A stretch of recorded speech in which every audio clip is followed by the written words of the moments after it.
Oh, I was muted. Hi, yes, I can hear you.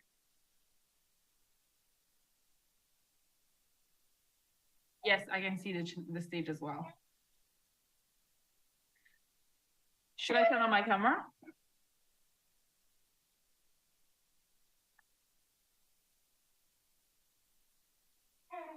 Okay.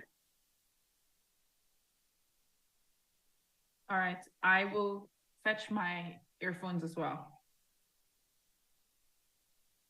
Okay.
Thomas, just to check, is my mic okay with the headphones? Awesome.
Yes, I can.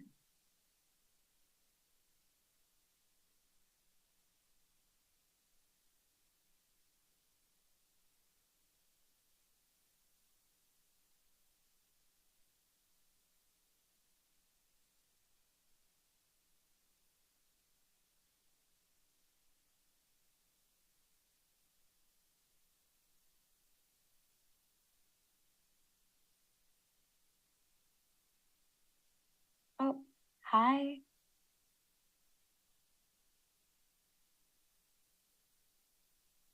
Yeah.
Hi. Hello. Yes.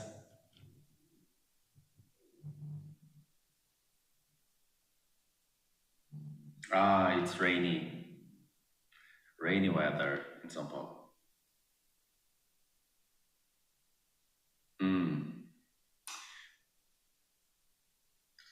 I'm actually using my iPhone's microphone. Let me see if I can change it if it helps. I'm in my studio, which is a big room, but let me see. Um, is it better now?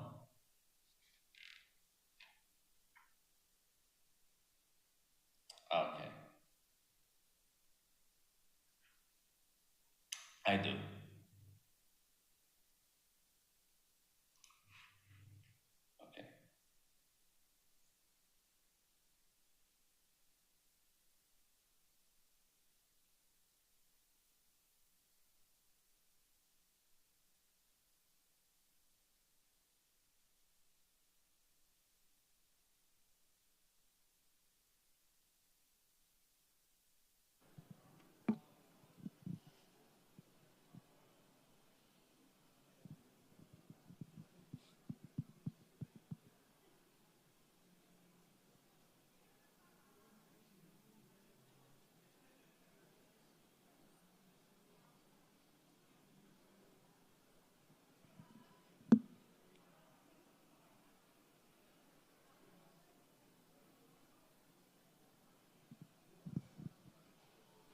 Hi, everyone. So sorry for the delay. We have had a few technical difficulties given that I am the only one who's actually live here on site, and I am joined by 3 panelists from quite literally all over the world. So for today's session, I will introduce myself. I'm Marissa True. I am the podcast host of Tez Talks Radio, which is the global ecosystem podcast for the Tezos ecosystem. And then I'm joined by Clara Pei, who is based out in Singapore, Linda Dunia, who I believe is still within the States at the moment, and Pixelful, who's joining us from Brazil. And hopefully a little later on, we will have Anthony Azekwa, who is currently based in Nigeria, and will join us in just a bit. So first of all, welcome to all the panelists. Thank you for taking the time to dial in at the most extreme time zones imaginable. Hi. Hi. How are you doing? I'm good. So today's topic is on-chain geography, putting blockchain art on the map. And the entire premise of this conversation is to shine a little bit of light onto the different NFT art ecosystems and communities that are emerging around the world, because not everyone can come to a place like Art Basel Miami Beach. And so we want to make sure that everyone has a voice to share what the culture of these communities is like, how they're growing, and sort of where they're like how what path is unfolding before them. So to start off, I'd like each of you to introduce yourselves in a bit more detail and what you do. Clara, perhaps we can start with you. Sure. Thank you for the introduction and for having me. My name is Clara. I work as a curator. I sort of work in both trad art and more digital art or NFT focused kind of ecosystems. But I also am the founder of NFT Asia. So I think we're one of the largest sort of digital native artist collectives and really focus on thinking about digital collectivism, focus for Asian and Asia-based artists. So about like 4 a.m. where I am right now. So I apologize if I'm a little incoherent throughout this conversation. Really trying to be here and represent. But yeah, so I think the NFT Asia started in March 2021. The premise was very simple. We were just thinking about how I was writing this piece on Southeast Asian artists, and I found a couple of friends who were dabbling in Web3, thinking about blockchain, but the conversations were all very isolated, and everyone just felt overwhelmed by the space, the feeling that a lot of the conversations or learnings were concentrated maybe in the US or a little bit of Europe. But So much of actually, what has to do with being onboarded into the space is jurisdiction specific or is geographically specific. And even within Southeast Asia, the conditions in Singapore looks very different to say like someone in Indonesia or the Philippines. The kinds of access to infrastructure we can have is also very different. So the idea was simple, was just to create a sort of like group chat or server in which everyone could feel welcomed from like the wider Asian continent, and to share in conversations and learnings about the space. So we really just started from there, and I'm sure we'll get into it a little further on later in this panel.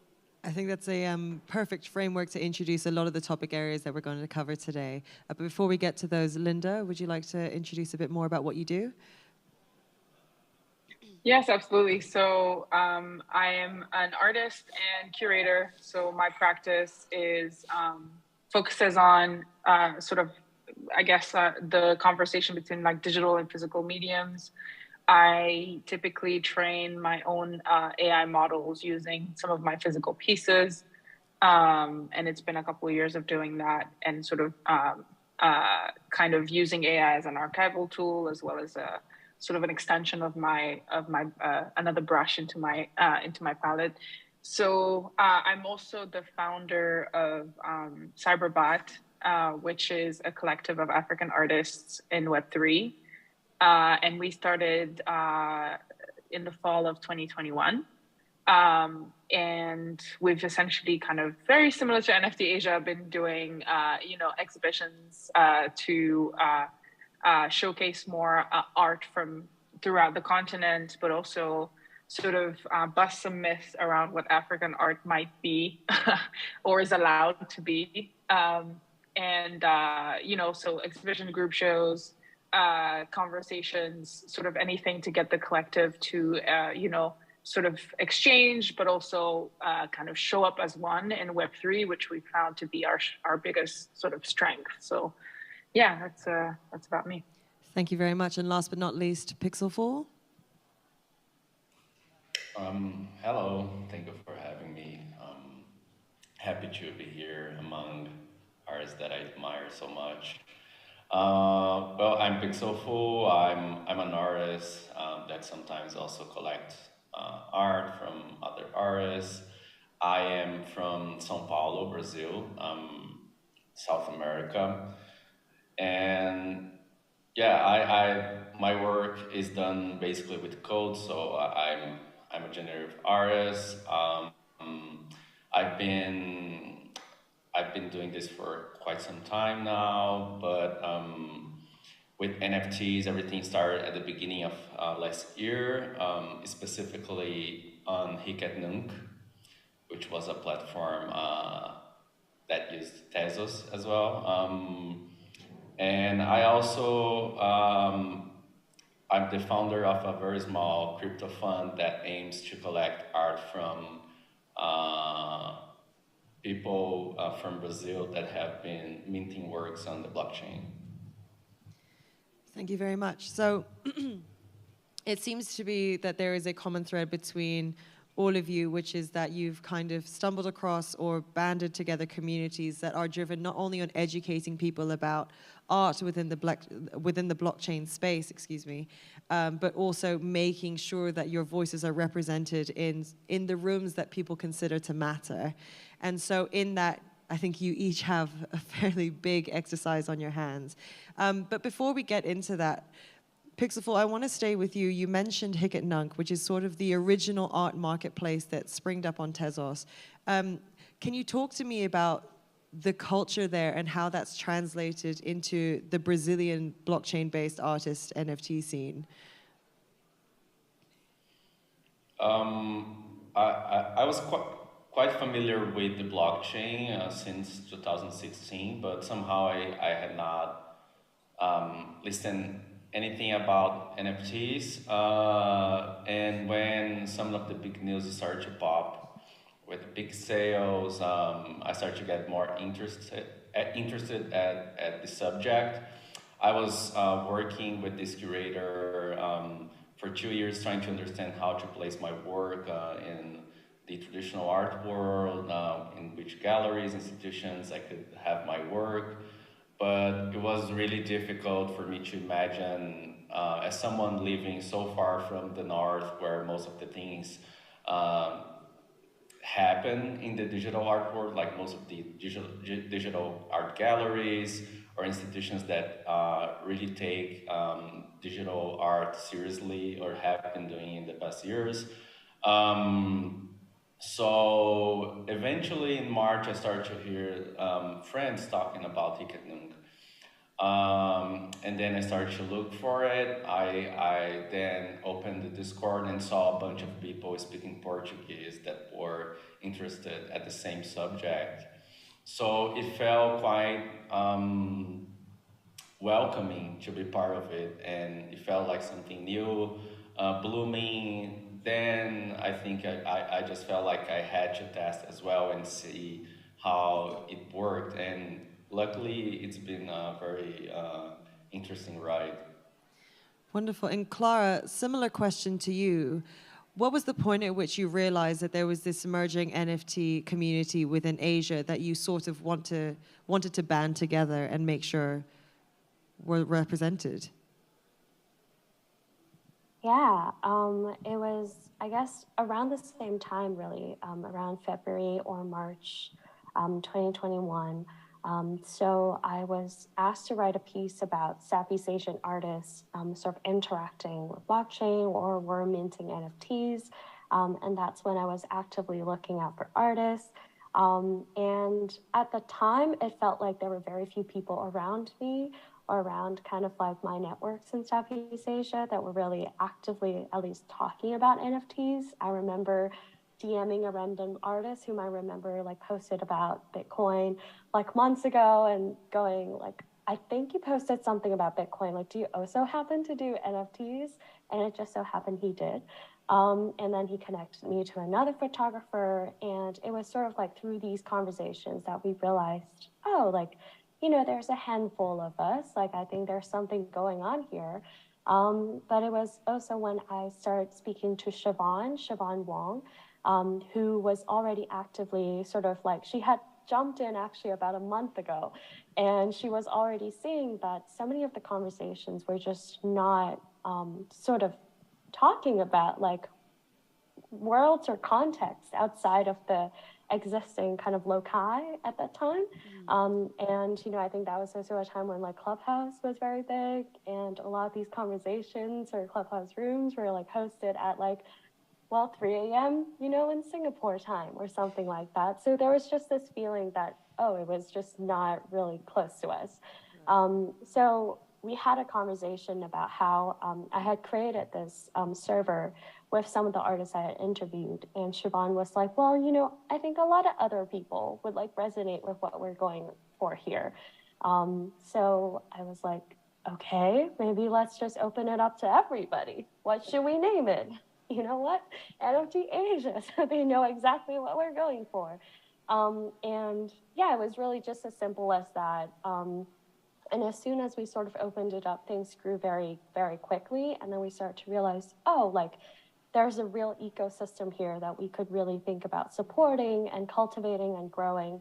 I think on top of just the fact that, you know, it's like feeling as though you're sort of isolated, similarly to what Pixelful's talking about from what a lot of activities happening. There's also, you know, huge like language barriers, right? Like, and in Southeast Asia, all the different countries have different languages. And, you know, we found, for example, there's lots of really great Thai artists, but maybe they're not going to be the people who are the first to jump in on like a Clubhouse room and like pitch about themselves, which is also something that a lot of artists had to do at that time.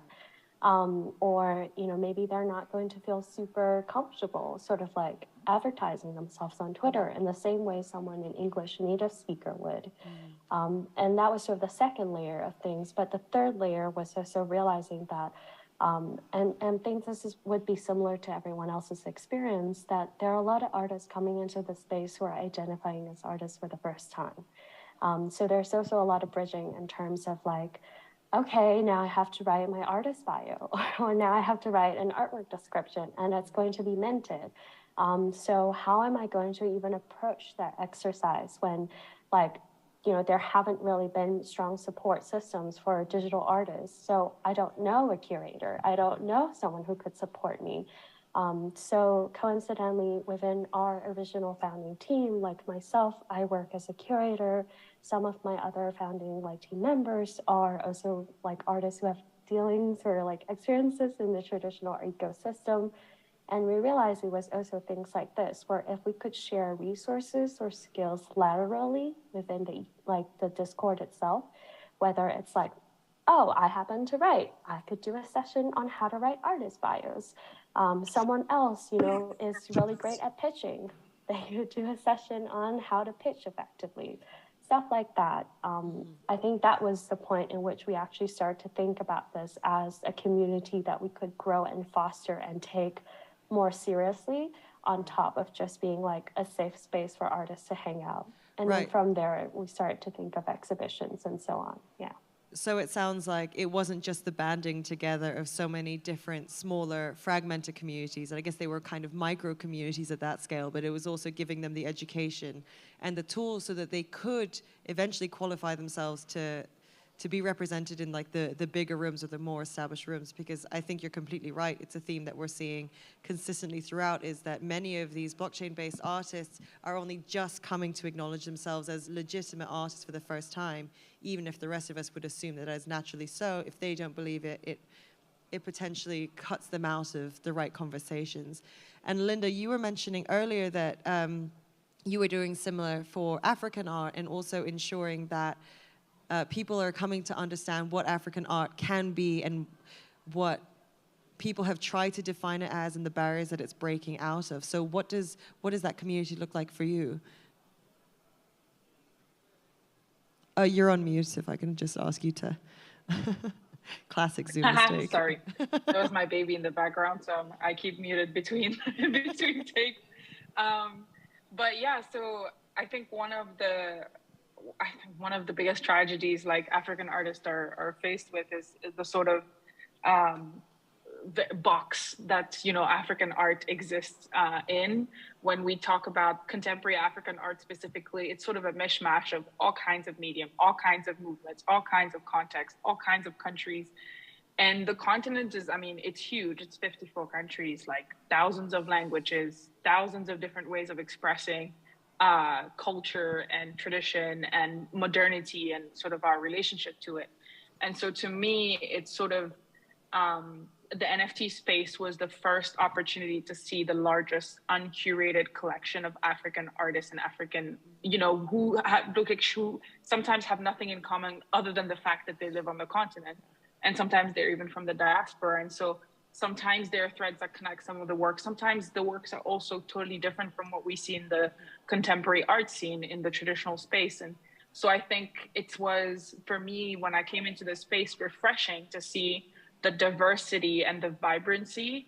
And it was important to sort of acknowledge that the way the NFT space works is definitely in collectives, right? Whether we're talking global north or global south, if you're not part of a kind of a network or a tight-knit community that amplifies each other's voices and help, sort of, whether it's collective collecting or collective sort of showcasing the sort of the importance of being together is much more felt here than say in the traditional art space where you have your agent, you have your your gallerist, etc. Here it's definitely you have your friends and you guys come up with stuff to do together, and that's sort of how you start to make noise. And so for me with Cyberbot, it's a curated community, so we're not sort of open to all. We take in cohorts,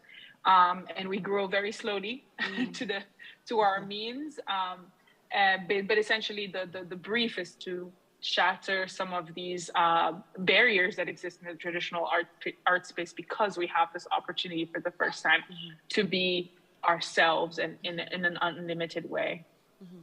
I'd like to take the opportunity. I want to ask the tech team. I believe Anthony was just pending. I'm wondering if his request is still there and we can let him into the room. Oh, no, hello, I'm here. I'm here. Oh, you're Maybe here. Ah, okay. So we can't see your video. But, well, welcome. But I think we should start off with an introduction for you as well. Can you please give us a little idea of the kind, because I know that you're a Nigeria-based artist. Can you tell us about your backstory and how you've entered this NFT space? Well, hello, everyone. I'm so sorry again for being late. Just the Wi-Fi connectivity issues. But yes, my name is Anthony Azeku. I'm a digital artist and author based in Lagos, Nigeria. I've been working digitally from writing to painting for, in a month, it's going to be 10 years. So it's something that's very exciting and true to me. I started just, from my room with my laptop, and it's something that has been really a blessing to watch blossom here. But yeah. Excellent. Is there any chance that you can turn on your webcam, or is that going to hinder your connectivity? Oh yeah, my video is on. It's not. That's strange. Can you see me now? I can see Anthony. Oh yeah, great. Oh. I can see him too. Interesting. Okay. It's not translating onto our screen. There we go. Hurrah. Okay. It's always the beauty of being the only person on stage, and navigating a Zoom environment is always going to be a conflict. So thank you to the audience and to the panelists for bearing with. So I think the thread that's been common throughout this conversation is that there's been little seedlings of communities around the world. They're all banding together because they're all collectively embracing this new technology and understanding its power to, I guess, elevate their work in the artistic fields. But I think the other question that arises as this momentum builds is the ways in which your respective cultures are represented and mapped onto these digital environments. Is this a challenge that you guys have pondered in recent times as you've given the tools to, as I said, qualify themselves into speaking into the right rooms, into the right people on an institutional level? How are we making sure that culture is also being represented without, as Linda, as you put it, kind of being boxed into the stereotypes that people may expect? I'll open that question up to all of you, so whoever would like to speak, please do. Oh yeah, I think, it's something that I could go first in, where, with African art in the beginning, let's say 50, 60 years ago, because of course the opportunities to actually be global were limited to only a few artists, there was a kind of look and feel of what people thought African art was and could be just by default, because it's like, these are the only people we're seeing. And, as time goes on, let's say from Nigeria especially, you had great artists like Benin Wonwu, Yusuf Grillo. These are people that people could identify with and what you would see African art as. Now with this new digital age, what's been interesting is by the mere virtue of people being able to enter en masse, it's actually just increased definition of African art. Because for us, even as artists, we questioned ourselves. We were like, well, is this African art really? Like, it's not looking like what people say it is. Like, are we in the right place? And that's just the beauty, I think, of this whole next step, where it's like, suddenly you're finding more and more people kind of taking up the field, taking up the medium, and being able to give African arts their own spin, their own form of expression. Right. And I think that has really been the great decider. So I feel like, yeah, in terms of culture, just because of the variety of people that have been coming in, there's been a greater variety of art. I think some of the greatest we've seen in African history in what we can consider what art is. I think that's beautifully put, because I think the thing that people often forget when it comes to NFT art as a space is it's very much a grassroots movement. It's very much enabling artists to start from the bottom up, and that conversation I don't think flowed that way in the traditional art world for a very long time. And Pixelful, I want to bring you back into this conversation because, again, you mentioned Hic et Nunc, which was the first big major art marketplace on Tezos. And that grassroots movement was very much embodied in that. So as that picked up momentum, how did it affect the way your work was received as a Brazilian artist? Yeah, I think the fact that it was an open platform was really important. As most people must imagine, my real name is not Pixelful. It's something that I came up with. And it's a project that I started from scratch. So last year in April was when I minted the very first work under the pseudonym. And I believe that if I had to rely only on closed or curated platforms, which I recognize the value of. I think curators can bring a lot of perspective, context, and things that are important to the narrative of the art world. But I think to have both places where you can curate the works, but also having something open is really important. It was what made possible for my work to grab some attention. And I think that also the fact that it was a global community and the fact that I was selling my work for big editions and for small prices and not having huge gas fees all make a lot of difference in the way that the work could spread. If it was not for that, maybe the reach of my work would be way smaller. So I think it was really beneficial to have this platform that was open, that was reliable, that was cheap for not only for maybe countries that have strong economies and strong currencies, but also places where every dollar makes a difference. I think that if I started selling my work for one test, which is really a cheap price if you compare it. Probably it's cheaper than most, I don't know, prints that you'll find in the US at any place that you go to buy art. So I think it was fundamental for the work to gain the audience that it gained. And Clara, from the curatorial side of things, you know, looking at all of these artists begin to emerge, how did you come to identify who the up-and-comers were, and how did you apply, you know, a new curatorial process to a field that has very much been undefined and unregulated? Yeah, that's a fun question. I think I've actually been thinking about this a lot, and I think as a curator, in terms of how I approach maybe thinking about a work, imagining possible display methods or like the kind of contextualization and research around a work that I want to be able to do, especially in cases where I have a production budget, is the same as how I would like to approach any other work as I would in my like trade art job. I think that's really important to consider because we have a lot of questions about like how NFTs might have revolutionized or changed curation. But I think when it comes to the one-on-one, like I'm just working with this one artist and like thinking about this one work in front of me, I want to give it the same attention.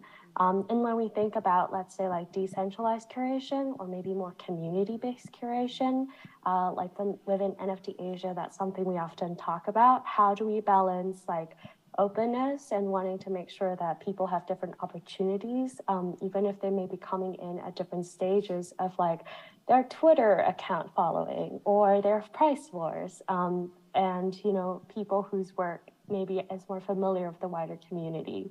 I think that's a very delicate balance that like every kind of community-based organizer has to strike, because you also want to make sure that you're constantly, you know, actively thinking about who are the other artists who are sort of like earlier in their NFT journey that I can also help to amplify alongside sort of artists whose work are just, you know, out there and great, and I want to make sure there are eyes on. And I think a lot of times as kind of community-based curatorial initiatives, it's also about creating opportunities when there are none, if there's like feasible for you to do so. Because there are just times when you see that with a lot of the sort of like big NFT events happening around different cities, what the networks tend to coalesce around where their cities are based. And while very few of those events have actually focused on, for example, or taken place within the Asian continent. And even then, right, like it's massive.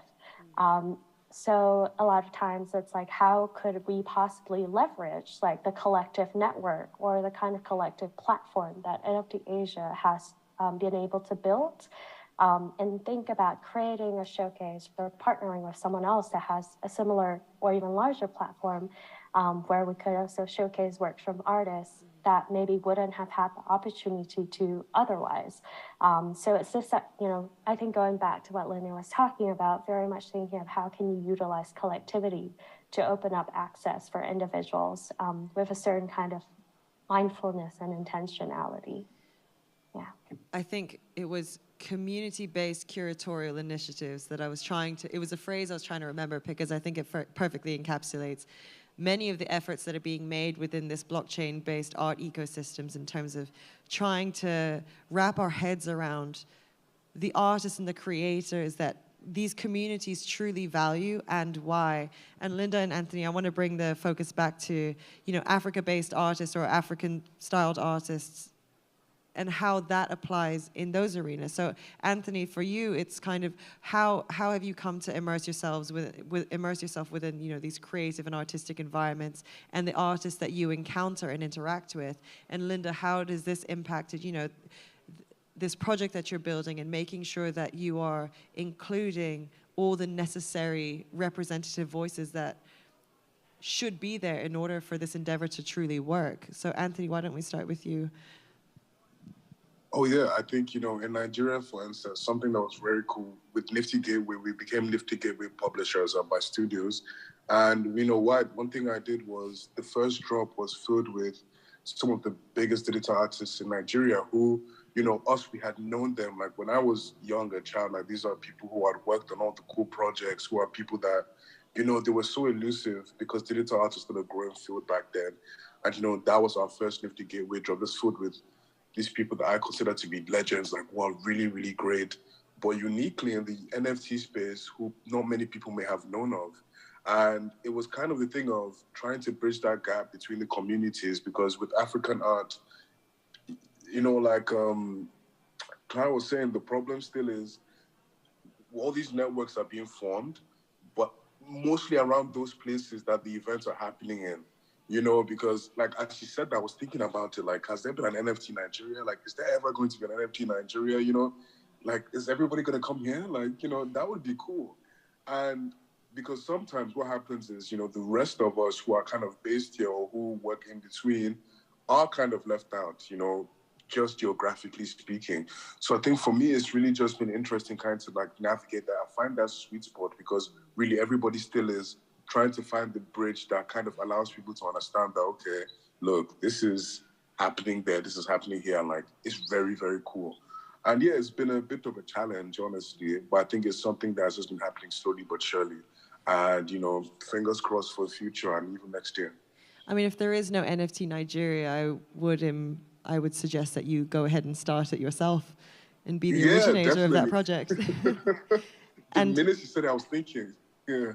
Absolutely, it's a grassroots movement, as we said, so it should begin with you. And Linda, similar question to you, but more in terms of making sure that all the correct voices, enough voices, representative voices, are in the room at any given time. What's the process look like for you? Great question. So this is something I actually really debated in the beginning, because there's a sort of big NFT African community, which sort of if you're an African and you land on in the NFT space in the Web3, you will see them and you will at least for me, that was the first way I've I got to know different digital artists who are in Web3. So for Cyberbot, my question was first, can you even be cohesive in the curation, if that makes any sense? Can you be unbiased? Because the content is huge, and I found it very difficult to sort of say, okay, I'm going to have X number of photographers or X number of VFX artists or from X number of countries. I think it really came down to sort of making peace with the fact that this is one of hopefully many projects that will mushroom all over the continent, right? So this is my perspective, and eventually became the perspective of my collectors, of my collaborators when it came to curating. This is sort of our vision of things, and this is the kind of art we want to talk about, and these are the kinds of questions we want to raise. And I think it's exciting when other communities pick up steam and find room for themselves in this space to say, oh, I have different questions I want to ask, I have different artists that I want to curate and bring to the table. And I think this is where community-based curation really sort of like helps us break down the barriers that sort of are rampant in the traditional art world, in the sense that you're starting to see new approaches to how we look at art and what kind of art we find important and worth celebrating. And who am I to say that it's that it's these 5 things or these 10 artists, right? Like anyone can decide that for themselves, and any community can build a community around, and enlarge their community around that. So for us at Cyberbot is really about finding a combination of like, are you kind of addressing the topic of identity in a critical way in your work? So how are you grappling with that? And the second sort of a second thing we look for is how involved are you in the space? So I think the second thing we look for happened because we realized that generosity is really important in the NFT space. Like you have to be generous with as an artist who maybe are further along your journey in the space or further along in your following count, you have to be like very generous with your platform in order to bring other artists with you. And so that was really important to us. Like, are you like that? Are you do you celebrate other artists on your platform? And that was the sort of that's the kind of way we use to choose people who come into the collective. So essentially, we have both the opportunity to rewrite the ways in which artists are represented across the world, but also the challenge in making sure that we don't repeat old mistakes or introduce new biases or old inherent biases that we're not cognizant of yet, and basically constantly having to experiment with what it's really going to take to make sure that this technology is very much a liberating tool than one that's going to put us back into rigid social structures that haven't actually collectively served us for very long.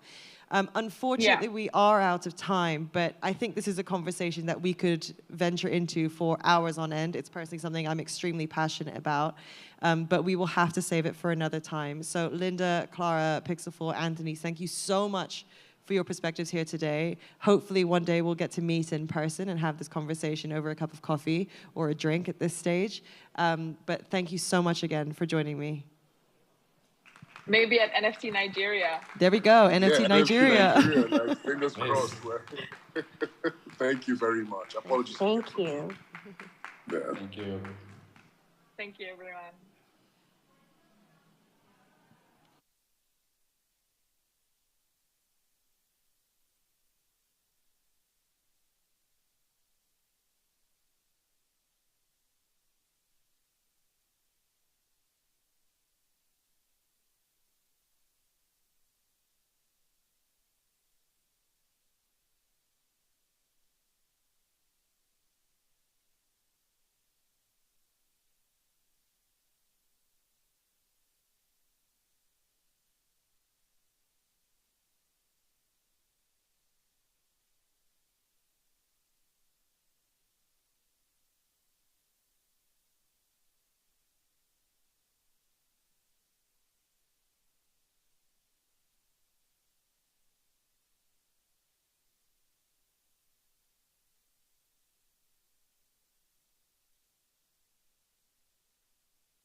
Yep.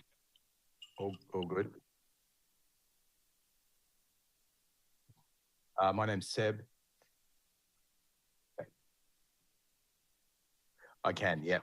Yep, that's great.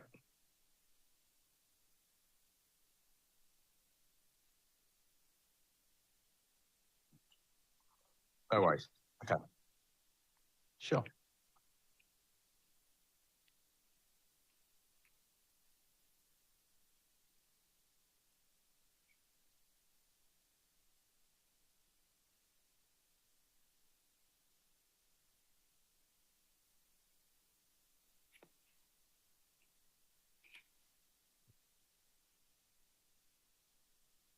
Yeah, I can hear you. I'm here. Copy. Yeah. So is that what the place where the talk is actually happening? Church? Right. I can only see stage. I can see no one in the.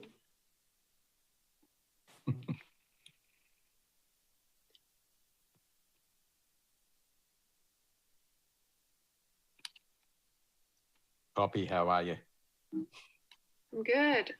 It's super early in Beijing. It's like 4:30. Yeah, that's harsh. You're It's in. 7:30 here. I've just been watching the World Cup soccer. Australia's playing Argentina. We just scored a goal too, which was pretty funny. Oh wow! Is it Australia versus Yeah, country now? Oh, lucky for you. 2-1. But the Argentinians are going to win, of course, because, you know. Are you in Australia? Melbourne? Yeah, I am. Yeah, I'm in Melbourne. So, yeah.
All right, thank you so much for coming. And we are joined by two people remotely today. So I am Fanny Lakoubai.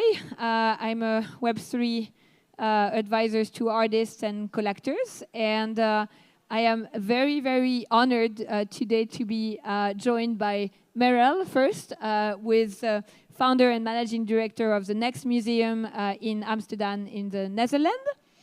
We also have Poppy, who is the chief curator of X Museum, and Seb, who is director and CEO as ACME, which is the Australian Centre for the Moving Image in Melbourne. So the previous talk talked about diversity. I think we have like a lot of diversity, like geographical diversity, and you will see during the talk like very diverse projects as well that we will use as a base for the discussion about how art institution use Web3. So before we start, I actually have a question for the audience, not for the panelists. Who in the room knows what Web3 is? Okay, so we have maybe a third. And so I just want to take a minute to mention a few things to just know what we're talking about here. Obviously, Tezos is a blockchain, and we have heard a lot about NFTs. And NFTs is part of the tools and the new technology that is part of Web3. But there are many other tools that are included in the Web3 like magic acronym, right? Like, I mean, this is something still a little opaque and hard to understand because it's very technical. But just to give you a few ideas, there's a lot of blockchain-based tools that are used for privacy, security, decentralization. There are a lot of new options to use and to experiment with. And so it's no need to talk about it like in a too technical manner, because I think the best is actually to lead with the examples. And this is my cue to Merel. Actually, maybe if you want to start by telling us about your institution and how the Next Museum is involved with any blockchain-related projects. Yes, thank you. So Next Museum. So Next Museum is a dedicated space for new media art in Amsterdam. It's a physical space, and we work on the intersection of art, tech, science, and sound. And we've converted a TV studio in 2020 into a large-scale exhibition space where we show technical installations by up-and-coming artists and where we commission approximately 50% of more of the works. And we work with talent specifically on the intersection of art and tech. We also have residency programs combining art and sound, art and movement, and also art and science. We have education programs, and we are currently building our first collection offline, but also online, implementing Web3 technologies. We started in the middle of a pandemic. I think it's important to mention because it was the hardest time ever to start a physical space dependent on visitors. But it was actually the most exciting time in history to set up a museum combining art and tech, because the whole industry has completely changed. It's been the biggest disruption in the art world in years. So we are actually incredibly excited to be on the forefront of this industry at the moment. The things we do for Web3 start with a mission. Our mission is to always show, seek, question, and debate what's next in art and tech. And working with emerging technologies is part of our DNA. And it's our mission to research Web3, to test and learn, and to share whatever we've learned. Some examples are you can collect digital memories inside the museum. We call them proof of attention protocols. We want the visitor to actually look at the work, answer some questions, and then they collect a free NFT. We allowed people to live mint a part of a festival, a party we did. So you live mint a DJ set with a visual artwork and your own 15 seconds of it. But we've also started a research project looking into collecting and shared collecting of artworks. And this is where it gets really exciting also for visitors. And the last one I think is community building. So Web3 offers a lot of interesting ways to build communities without having to collect data and collect information, but actually you can be totally anonymous, but be part of our community by connecting your wallet, by collecting the digital memories, and then participate in the ecosystem. So these are a few examples. Thank you. I'm going to you, Seb, because with Acme, like there's, like the museum was already involved in digital art. So I'm wondering, like, how you made the jump, the leap of faith toward more like blockchain use, which I'm really excited to hear about. Yeah, look, it's fascinating hearing of Merrill. We're a much older museum, so we're a museum in the middle of Melbourne that birthed out of the State Film Archive, State Film Centre in 1942, but we launched as the Australian Centre for the Moving Image in 2002 and have just celebrated our 20th birthday under the new name. So we're a museum that has always needed to display, collect and preserve new forms of art, and we also commission a lot of media art. Very early on in 2003, we commissioned Julian Oliver and others to make a entirely virtual world of our building in the square. We are located in Federation Square in Melbourne. So we've been at this sort of space of emerging tech for a very, very long period of time. So we've been commissioning works that have been, more blockchain critical in recent times. A work by Fire Pit Collective called Hyper Echo, which was a game world that decayed and really questioned this notion of permanence and persistence that is at the heart of some of the debates around the blockchain. And also this other work by Xanthi Dobby, which was a critique of this notion of preservation for the long term. So we've been commissioning artists who work critically around tech and media. We've also been doing a huge amount of collective collecting.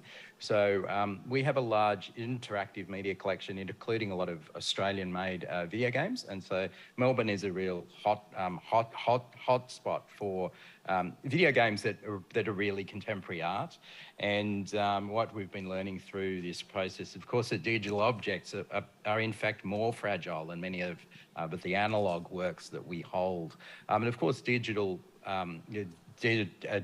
art exists in systems that require power, maintenance, software development to keep them alive. So we've been doing a lot of work in that longer-term digital preservation space, learning from others like Rhizome. The other relevant thing, I think, is that we also run a large incubator and co-working space called X. So we have a lot of startups and also a lot of creatives making works that are exploring Web3, but are also trying to work at that edge of what does that mean for community and what does that mean in a non-financialized way?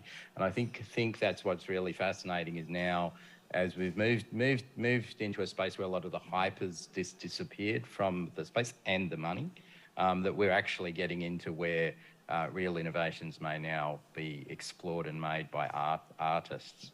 And there's already like a few common threads between your two experiences, like the importance of the education. I think that's among other things. But Poppy, X Museum is a bit more recent venture than Acme, for example. And I would love to know like more from a digital native initiative and how you're actually involving blockchain and in your exhibitions and programming. X Virtual is, as you said, is a very new program run by X Museum. Actually, we because X Museum is already quite new, we just opened our museum in 2020, and since then, like 2 years ago, we started the research of Web3, of how to make like virtual exhibitions on the current framework. So to simply put, X Virtual is a digital art platform that fuse new artistic 3D spaces. And in other words, we're bringing artistic virtual worlds to everyone with internet access. And we, in this April, we just launched the first X Virtual Incubator program. That's the first project of X Virtual. And we commission artists to create audiovisual space on X Virtual platform. And the whole X Virtual platform is built on Mozilla Hubs, and we did some VIs, UIs, and UX. So the whole platform is more adapted to the language of X Museum. And we also organize virtual gatherings, including workshops and talks. So far, because we're so new, we just launched our project in this August. So far, we have organized like 2 workshops. So it is basically like a very gamified experience where the artists we commissioned are leading the workshop, and there are 25 participants involved in the workshop in the virtual space. So I don't know if it is possible for me to share my screen if I can show a very short video. I don't think so. I don't think this is set up like for the for the setup. But I'm sure people will be able to find out afterwards because it's very visual experiences online. Yeah, of course. So I would just like quickly summarize what we did for X Virtual Incubator. So we invited 4 artists from different cultural backgrounds, and we commissioned them to make 4 different like virtual worlds. And some artists make. We commissioned an artist called Gabriel Mason. I'm sure a lot of like audiences already know him very well, and he is very close to this whole Tezos and Sometime project. So he did a audiovisual space of Brazil, and he used a lot of like late funk to conceptually thread violence and freedom together in this virtual world. And we also commissioned Kim Lupton, who is a British artist working on hyperreal images and fantastical world. And we also commissioned Cheese Talk, who is a very young and talented Chinese artist. She trained 3 AI chatbots, so you were able to like go to her space and chat with her chatbots. And we also have a very kind of like a meditative, minimalistic space where you can experience some spatial audio. So yes, as you said, it's very experience-based. So it's all about like login and play. And I think this is maybe to help also, like there are a lot of institutions who are looking at the new technologies, and you know, we've seen like some adoption, like some very you know, very mainstream or like you know, in the news, like the British Museum is doing digital twins and kind of like a version of blockchain-based postcards, if we want. And a lot of times these experiments, I mean, it's very new, as you said, but sound a little random, right? And the big question when you see most of the news is, but why? Why did you do that? Why did you want to get in there? And I think, I mean, that's a question I'm actually going to ask you, because this is, but why, Meryl? Yeah, so I think for us it's super clear, but we've also taken our time to think about it. So we didn't, out of, like, FOMO should not be a reason ever to do it. I think a lot of institutions might have kind of jumped in there to say we want to be the first. So we've taken our time, we looked at the market, we looked at behavior, also not just NFTs, but also gallery spaces, metaverses, decentralized research called DeSci. So there is so much you can use the blockchain for. And for us, we started with, like I said, like our DNA. So it's our purpose to research. So one of the things we do, our purpose is to research, and therefore we test and learn, we write a paper, and we publish the paper for other institutions to learn from. And that is the purpose of one of the shows we are going to be doing. And another one is when we build a gallery. Again, we're building a virtual gallery to sell NFTs. And it is merchandise NFTs. So like you said, it's a digital postcard or a digital poster. And on the other hand, there's the kind of like fine art, limited editions. And we are finding ways to work with partners to figure out what is the best price for the artist, what is the best split, and how do you differentiate a merchandising NFT and a fine art NFT. And no one knows this yet, but someone needs to do it. Yeah, and document it, especially for more people to get in. Yeah, exactly. So this is something we're going to be doing, we're going to be testing, and we're going to document and publish what the findings were. And I think the most important thing is be just really, really, really transparent. As an institution, do not mess around. Don't say you're doing something to support the arts, but actually there's no artist involved in the drop. Or don't say you support a good cause, but then when you actually read, only 10% goes to a good cause if the NFT sales are higher than $100,000. So I think the purpose is the most important thing, and communicate why and what. Yeah, and you mentioned the word mission. I think this is always about the question of alignment. It should not be completely out of the blue. And I'm wondering, Seb, how was same thing, like the discussions at Acme, like to make that leap of faith? Yeah, look, we've been doing a lot of work in the digital space, and I guess a lot of my career has been in exploring museums and digital, and it's been about developing amongst the staff the necessary, I don't want to say literacies, it's more like capabilities to be able to interpret and make sense of the research coming out of many other places, and our friends at the Serpentine, friends at Rhizome, at Heck at Basel. There's lots and lots of people doing really interesting and great work and research with artists, and also within the university field as well. But the ability for staff and even for younger curators and managers to make sense of what that means requires a different level of capabilities and experience within the space, and experimentation. So, we're very conscious of the effect, particularly a state-run museum can have in this space. So this is why you haven't seen us leap in fully fledged, although we do a lot of work around the edges of the space. And of course, the question that I often bring back to people is, what is the blockchain providing us that we can't do in other ways? And I think that's been a thing for us. Visitors come to the museum now in Melbourne. Before COVID, we were getting about 1.5 million visitors a year.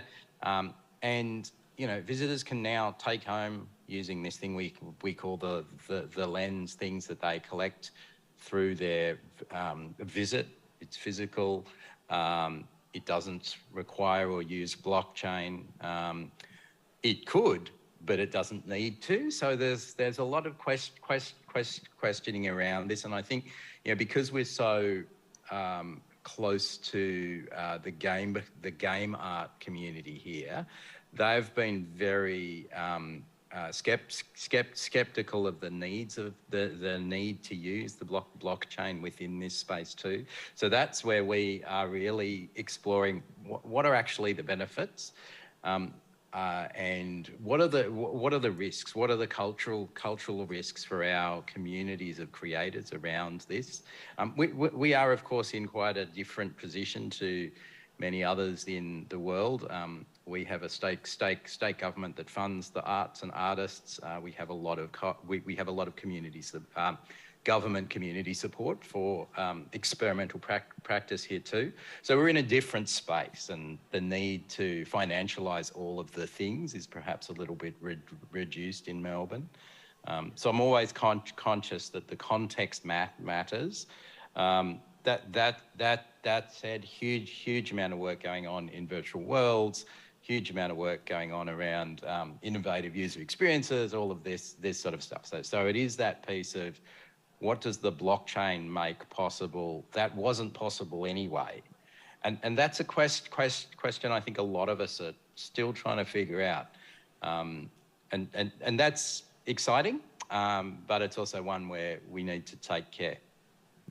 Yeah, and I think I am, Poppy, I have a question that is a bit more like a segue from Seb's comment on the virtual worlds, and you mentioned the gamification. I think this, for a purely virtual museum, you know, like how, I mean, a lot of these tools like allow for more engagement, right? And online before for museums was really not an obvious choice, right? So you going with a fully digital project, like what have you seen, or like what have you seen work and work not so well to engage an audience and present the works of the artists online?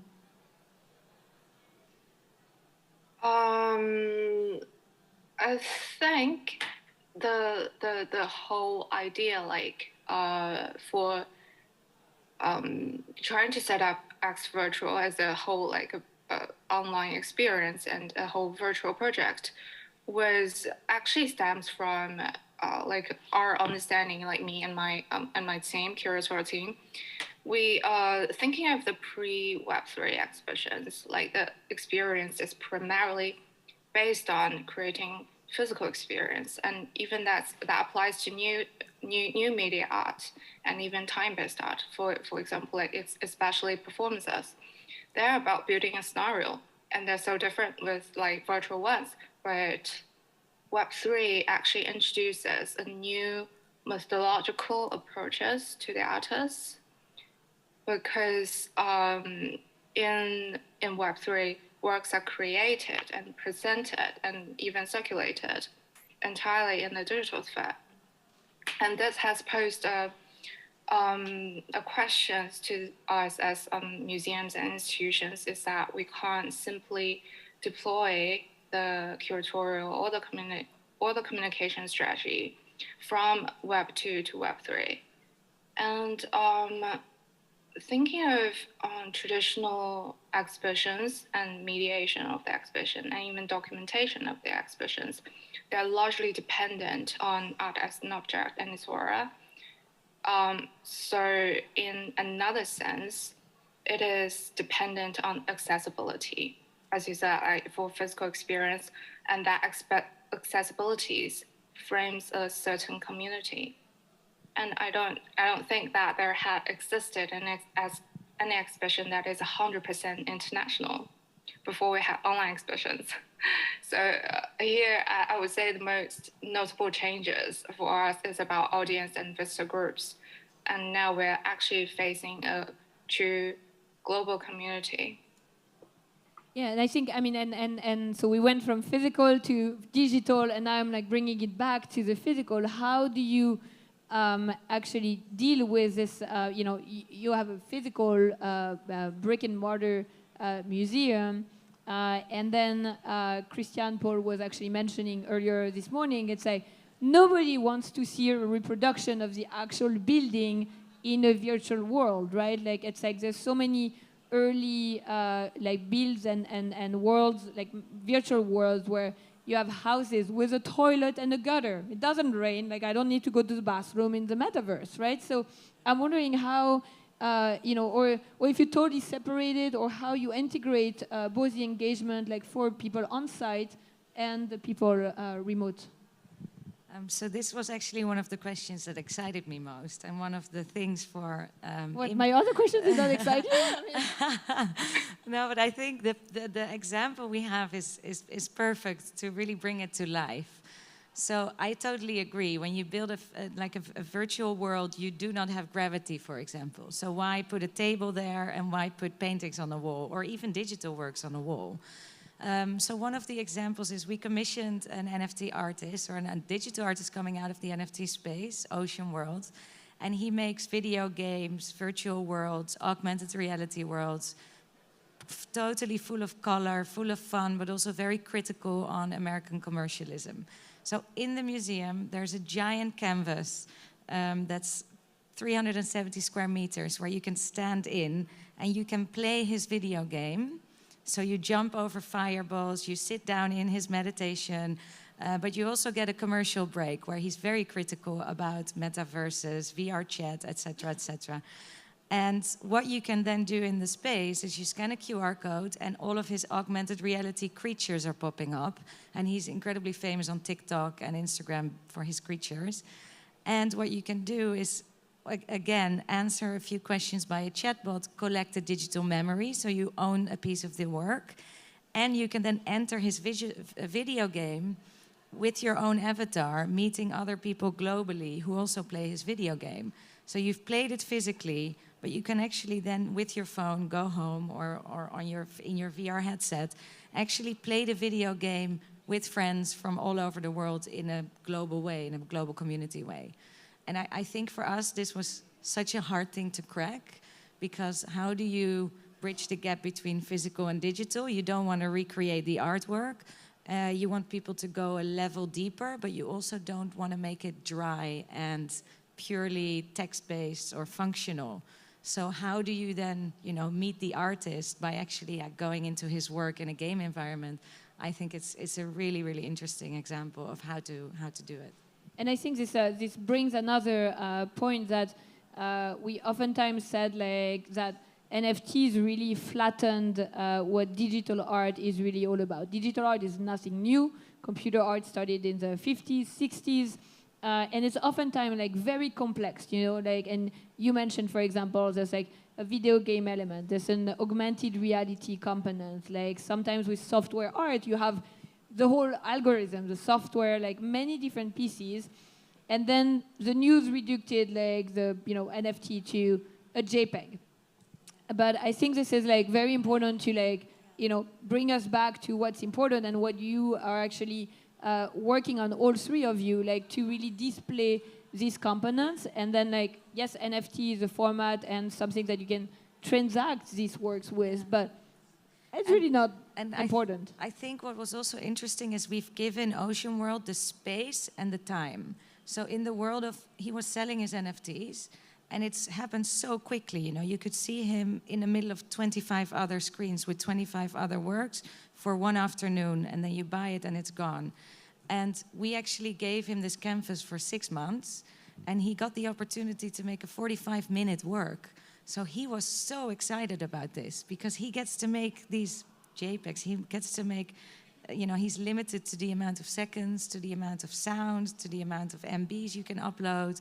And this was for him the first time he could actually tell his curatorial story in a kind of more, in a museum type space. And people could go there for 6 months and not just one afternoon and it's gone and there's 15 other works you need to look at.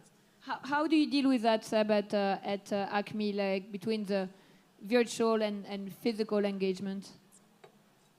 Sure. So we have 4 gallery spaces, 4 large-ish gallery spaces. So, and we also have a web gallery called Gallery 5. So Gallery 5 is where we've had the Xanthi Dobby work I mentioned previously, but probably the Fire Pit Collective one is the most relevant here. Those ones that exist similar to what we just heard from Meryl, that we will commission an artist and they will make a work for a particular physical space and or a web space, which will last for months at a time minimum.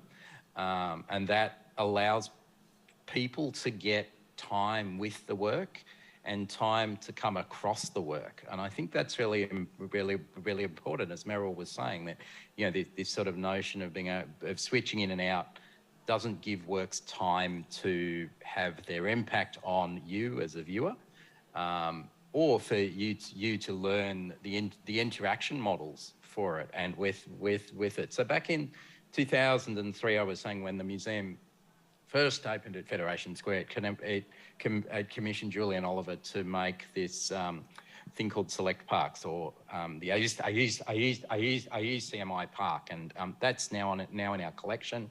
And what that was a virtual reproduction of the museum and the space, but as kind of you were saying, it didn't apply the traditional limits or rules of the physical space. There was a bowling alley built in the middle of it, and you could play and do all these other things. You could fly around in the space.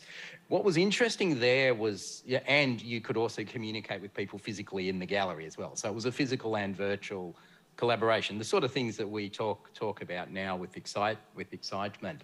But what was interesting there was the challenges we still face today were faced then too. So around content moderation and moderation of that community as they spoke to each other through that virtual world. So I think looking back, and this is one of the luxuries my museum has because it has a collection that goes back decades, is to draw out the longer stories in digital art and to draw the connections between historical works that are not more than 10, 15, 20 years old, maybe 30, 40 years old. But the younger works are often not all that well explored.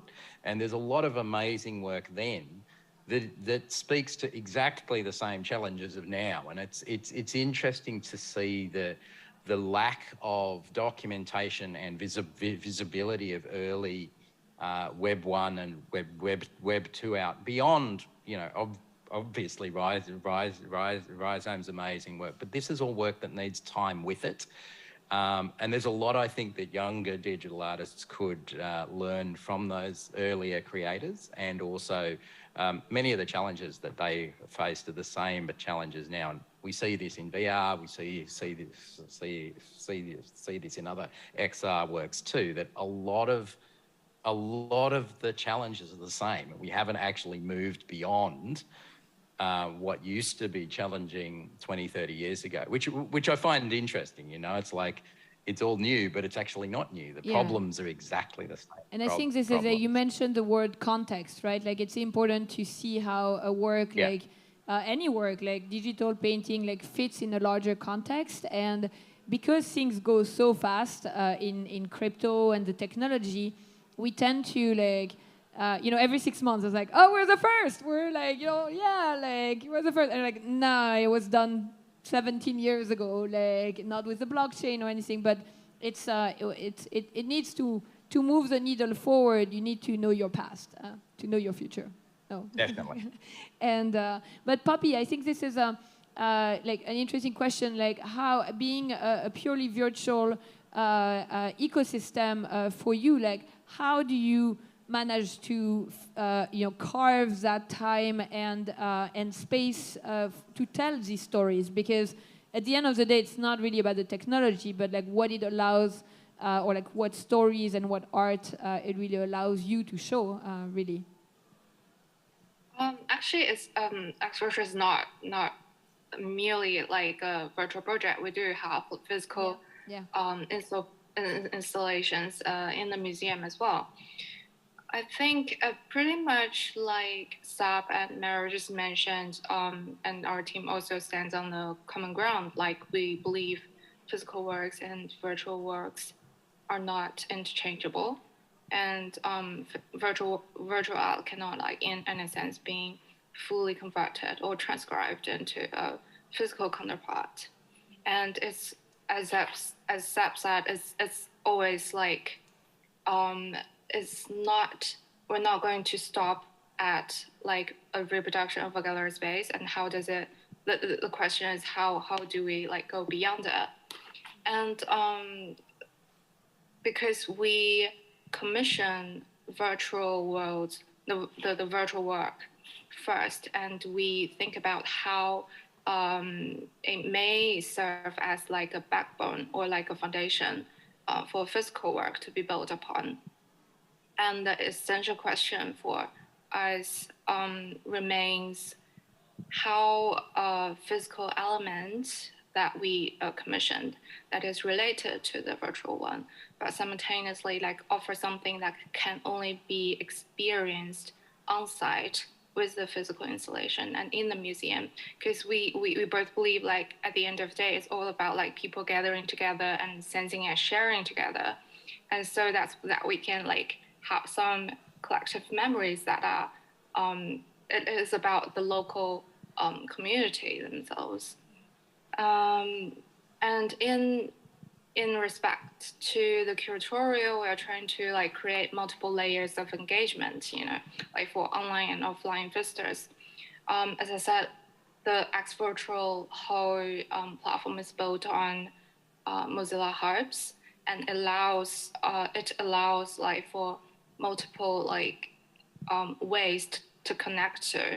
Like you can connect to the Mozilla Hubs X Virtual through Web VR, and you can use customized avatars, use spatial audio, and you can even use like chat box to text other players online at the same time, but without VR. So that's our limitations. Yeah. And of course, like physical installations will provide some other contextualizations. And the idea is really about like how visitors can see different sides of the project, and then they are able to like puzzle the whole project together with how much they have engaged in. Yeah, no, very, very interesting. And so we have 4 minutes left, and I want to ask each of you maybe an unusual question, like not what do you see in the future, where do you see yourself in 5 years? Not my question. Thank you. But more like, have you implemented or have you seen a project like a blockchain-based NFT or metaverse project that you're thinking about for your institution, or that could be applied to other art institutions, and that are not like the obvious choices like digital postcards, for example? Meryl? Yeah, I think it's a really good question, because I'm quite critical about a lot of stuff that I've seen, and that's exactly why we are testing and learning, because I feel like there's so much to explore. I am quite interested in some of the DAOs, so decentralized autonomous organizations, that I've seen, because that could be a way to build museum collections in a more democratic way and make people and your community part of that collection. The only thing that I've also seen is that if the DAO has their own token, and if the token becomes more scarce, let's say, the value goes up, and then you lose your actually inclusive position as a museum where it needs to be approachable. So it becomes a financialized autocracy. And then it becomes everything that this whole utopian vision was not geared up for and does not want. So I am interested in the notion of DAOs, and some of the DAOs collecting really interesting art. And I also like some of the initiatives where they do utility NFTs well. So the benefits that you get is not like unlimited access, for example, but the benefits when you actually have one of the NFTs is that you can participate in a research project, or is that you can actually, without just coming to the museum, but also support the practice of a certain artist, for example, and influence the practice of a certain artist. Seb, what about you? Oh, look, very similar to kind of Meryl. I'm interested in DAOs, and I'm interested in how DAOs don't necessarily become a technological way of keeping a community together.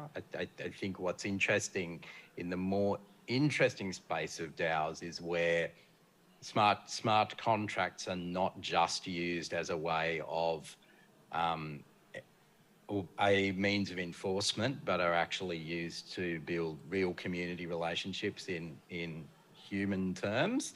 The automation of things is something that has both positive and very negative effects, and I think that's one of the things, particularly as we're emerging from the pandemic, is this sort of how do we build a world based on trust that we want, rather than one that normalizes distrust and uses computation to get around human problems. I think it is what I'm seeing in more of the progressive DAO space is people actually coming back to these notions of how do we form and live in communities together. Yeah, really, like how do you? I mean, this is DAO is a technical term, but this is really about new governance and new ways of voting and making decisions. That is fascinating. Poppy, what about you? That's it. What do you think, if you have one use case that you would like to highlight, Web3 based, that might not be obvious to everybody? Yeah, I think DAO is absolutely like a very broad and flexible and potential space to we can even see DAOs as a conceptual like art practice or social art practice, because it's always about like making that communities and how sustainable it can be. So I'm just prior to this meeting, I'm thinking about like very fundamental thing. Like for institution, like the biggest problems for us is always thinking about how our projects are being funded. And I'm not gonna lie, like how are we going to fundraise for all the programs and all the immaterial labor behind it? So just because X Virtual is still like an infant, is still very young, and we're still maturing our platform, and we hope to have our like artistic community before we have that DAO community. Hence, we are not yet involved in NFTs. But DeFi, decentralized finance, definitely for us can provide alternative ways in terms of how we can have a sustainable funding for the project, and how this project can just keep the ball like rolling by itself. Yeah, and so on that note, thank you all. I think the round of applause for our three panelists. And I think there's something to leave you with. I think there's a lot of technology jargon. Yes, it's very early, but I think this is like it doesn't matter, right? Like if you see an experience at any which I hope you visit all of these three amazing institutions, but if something like catch your eye and you get maybe like a little glimpse of what the possibilities are, and if it is exciting, then they're doing it right.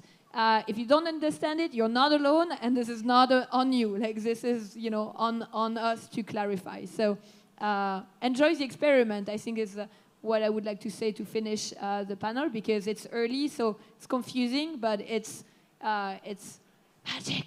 So, all right, thank you very much. Thank you, Seb and Poppy, for joining remotely. Yeah.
Hi. Yes. Yes. Is that a problem?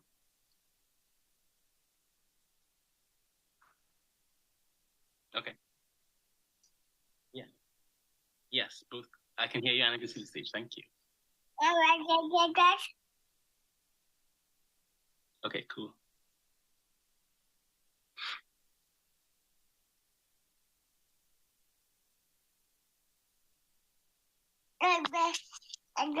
Mm-hmm. Ow.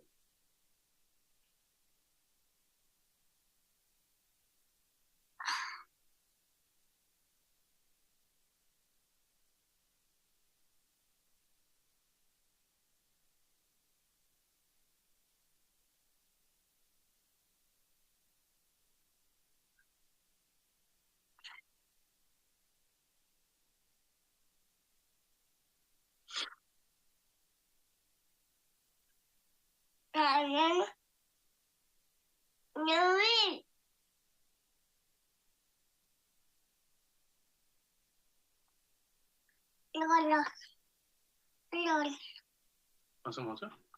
Some more?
Hi, yeah, I can. I can. Yeah, I see it.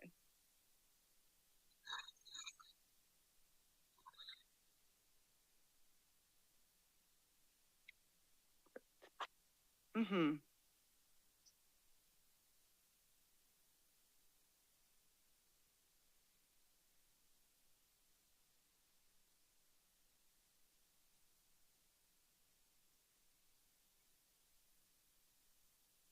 Hi, Mimi. Hi, how you doing? Good to meet you. Good to meet you too.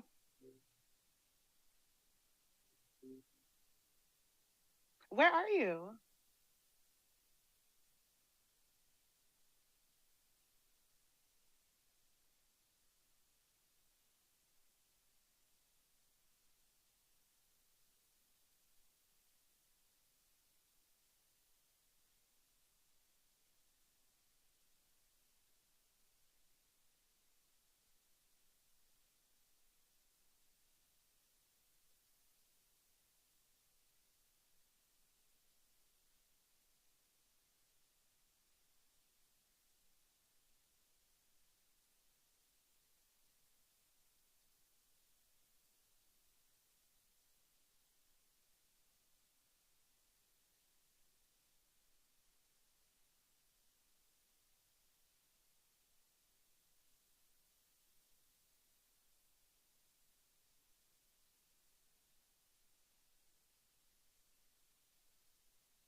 Yeah, totally. Yeah.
The music is too loud.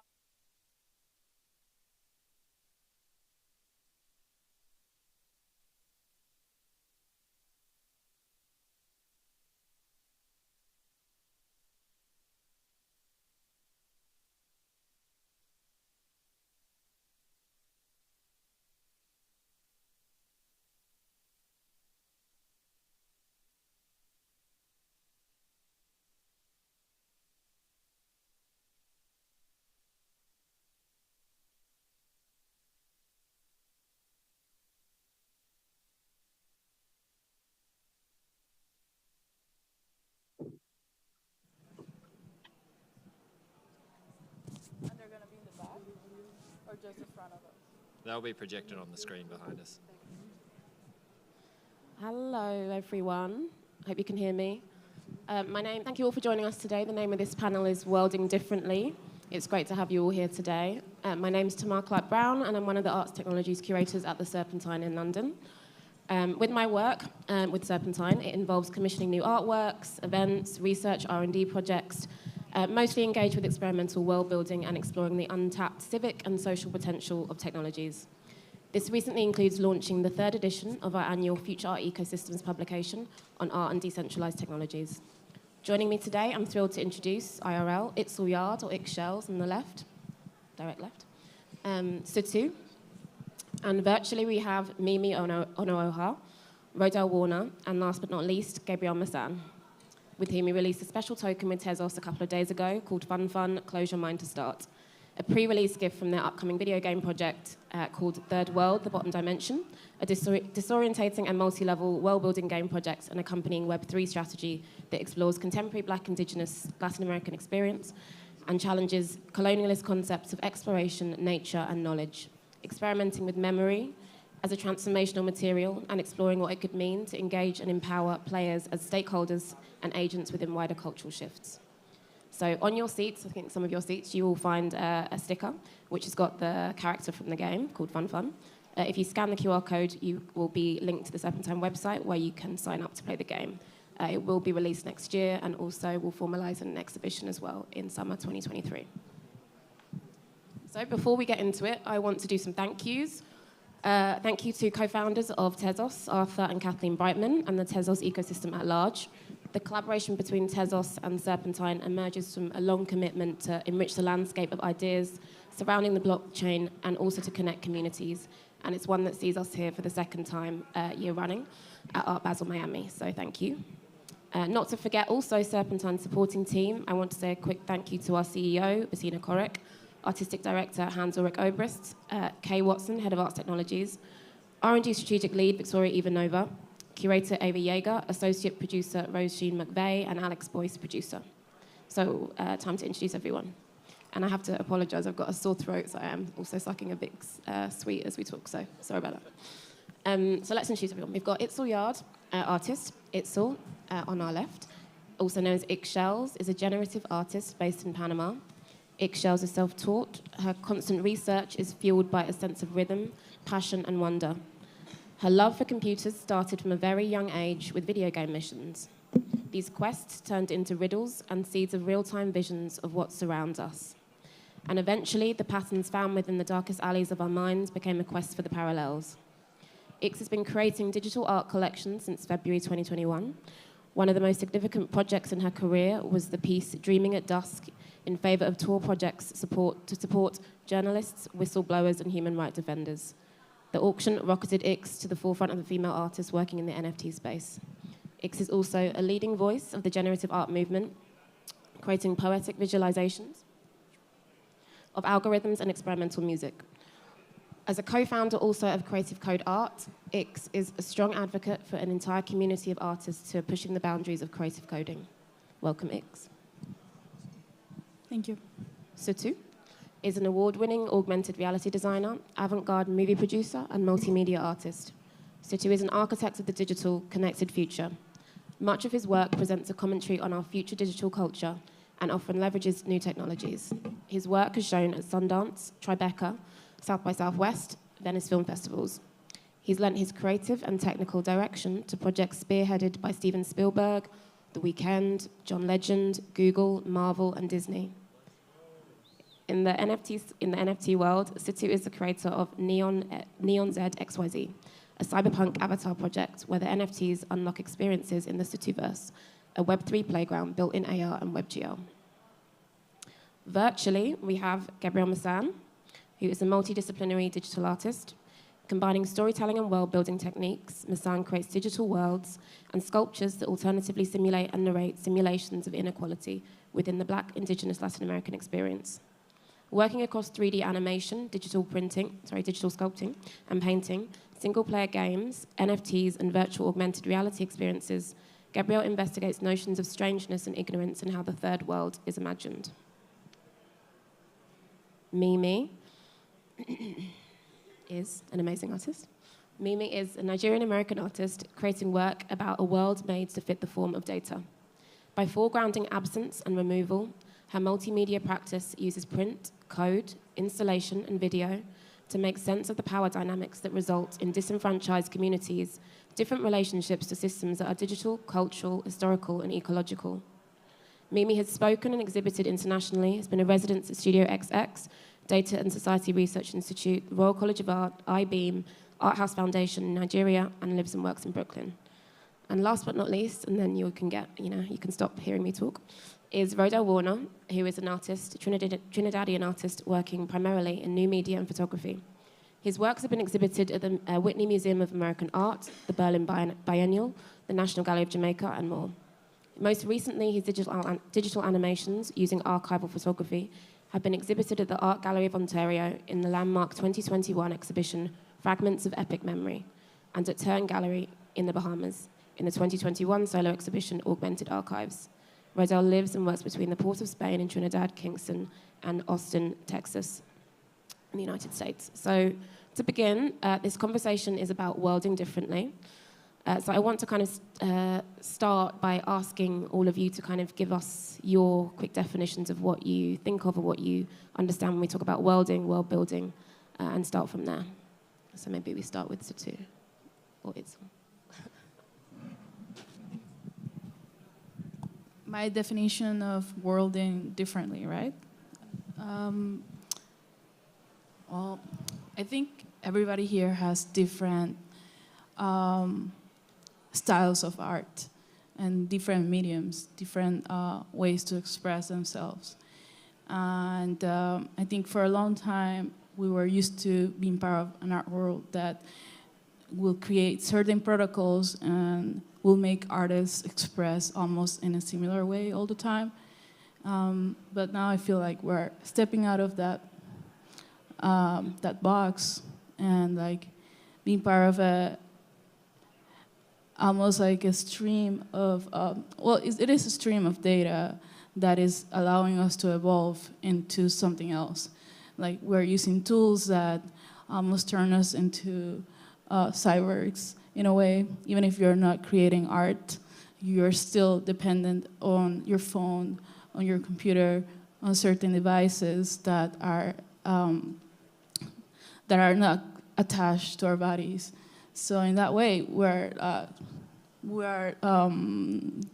making our brains, or we're stimulating our brains enough to create even other versions of ourselves. So when you mention the word worlding differently, I think we're just creating different worlds within what we see as a physical realm. And by doing that, we're almost like contributing to the expansion of this universe as we know it. And we're exponentially evolving. We can see it in real time. Like the tools that we used 2 years ago, for example, using AI or VR art. I see some artists here that I have been inspired by for a long time, and they use VR tools. And back then we saw it as something completely out of this world, and now it's like, okay, we're using something that is normal. And it just keeps happening even faster, like every 2 months there's something new that make us feel that things are just accelerating.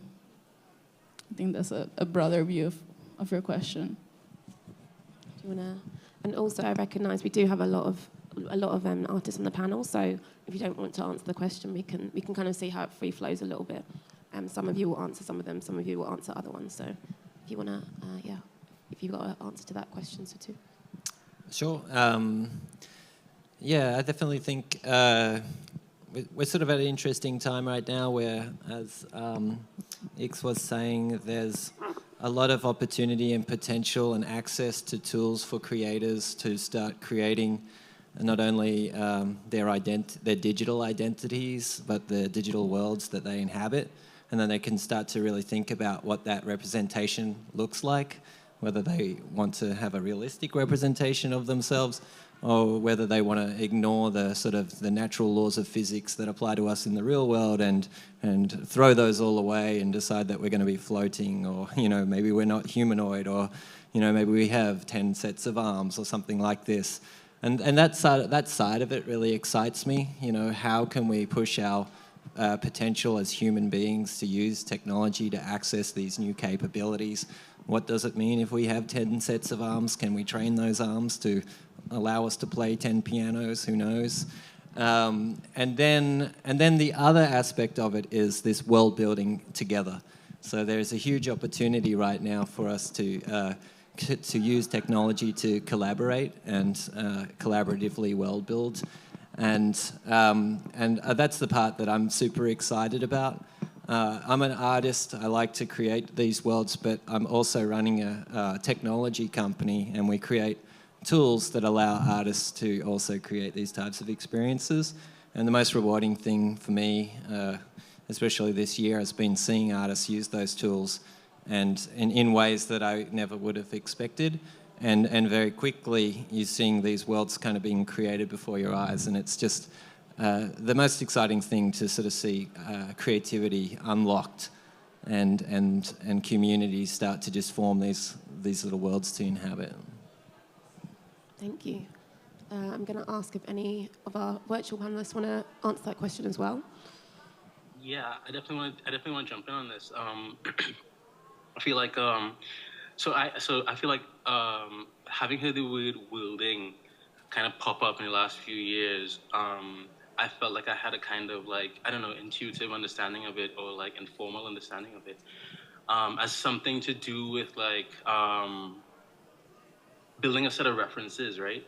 And like, you know, you'd find artists talking about the worlds that they're creating, right? And I usually would feel like it has just something to do with a set of like characters or environments or references that they're kind of putting together, that they're like inviting you to participate in, and it's kind of separate from, you know, normal reality or other worlds that you might encounter.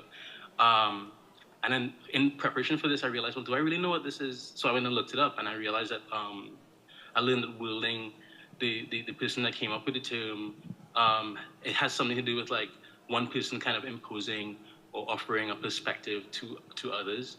And what a big deal, a big thing that's happening like with NFTs in the NFT community, and that's so felt on Tezos because there are so many artists, is that we're definitely doing it together.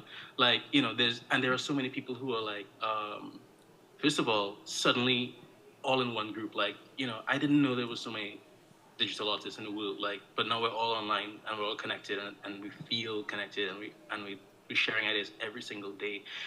And when you go to like some Web2, like you go to Instagram to tell people about what's happening in Web3, it's almost like you're going back to some world that existed before. Like you try to explain stuff, and you have to like oh yeah, y'all don't have the references. I have to like tell you, I'm gonna tell you the whole story in order to like explain what's going on, because it's happening in another world. Because all the artists who are suddenly online because of the incentives that NFT provide, we're all building this world together that doesn't exist otherwise. And then there's something else I want to say about it. I don't remember. We can return when if it comes back to you.